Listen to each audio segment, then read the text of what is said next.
ಇನ್ನು 2 ದಿವಸಗಳ ಕಾಲ ಸದನವನ್ನು ವಿಸ್ತರಣೆ ಮಾಡೋದಕ್ಕೆ ಸಿಎಂ ಒಲವನ್ನು ತೋರಿಸಿದ್ದಾರೆ ಅನ್ನುವಂತಹ ವಿಚಾರ ಗೊತ್ತಾಗ್ತಾ ಇದೆ. ಯಾವ ವಿಚಾರಕ್ಕೆ ಅಂದರೆ ನರೇಗಾ ವಿಚಾರಕ್ಕೆ ವಿಶೇಷ ಅಧಿವೇಶನವನ್ನು ಕರೆಯಲಾಗಿತ್ತು.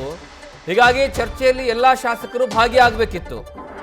ಆದರೆ ನರೇಗಾ ಚರ್ಚೆಗೆ ಇನ್ನೂ ಅವಕಾಶವೇ ಸಿಕ್ಕಿಲ್ಲ ಶಾಸಕರಿಗೆ ಮಾತನಾಡೋದಕ್ಕೆ, ಸಚಿವರಿಗೆ ಮಾತನಾಡೋದಕ್ಕೆ ಅನ್ನುವಂತಹ ಕಾರಣಕ್ಕಾಗಿ ಸೋಮವಾರ ಮತ್ತು ಮಂಗಳವಾರ ಅಧಿವೇಶನವನ್ನ ವಿಸ್ತರಣೆ ಮಾಡೋಣ ಅನ್ನುವಂತಹ ಲೆಕ್ಕಕ್ಕೆ ಸಿಎಂ ಬಂದಿದ್ದಾರೆ. ಈ ಕಾರಣಕ್ಕಾಗಿ ಈಗ CLP ಸಭೆಯಲ್ಲಿ ಚರ್ಚೆ ಮಾಡುವಂತಹ ಸಂದರ್ಭದಲ್ಲಿ ಈ ವಿಚಾರವನ್ನ ಪ್ರಸ್ತಾಪನೆ ಮಾಡಲಾಗಿದೆ.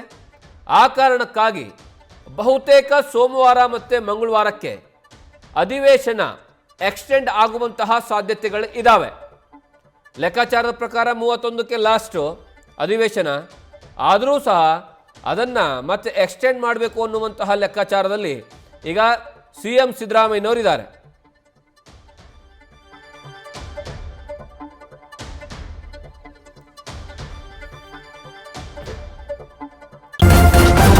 ನ್ಯೂಸ್ ಫಸ್ಟ್ ನಿರ್ಭೀತಿಯಿಂದ ನಿಮ್ಮ ಪರವಾಗಿ.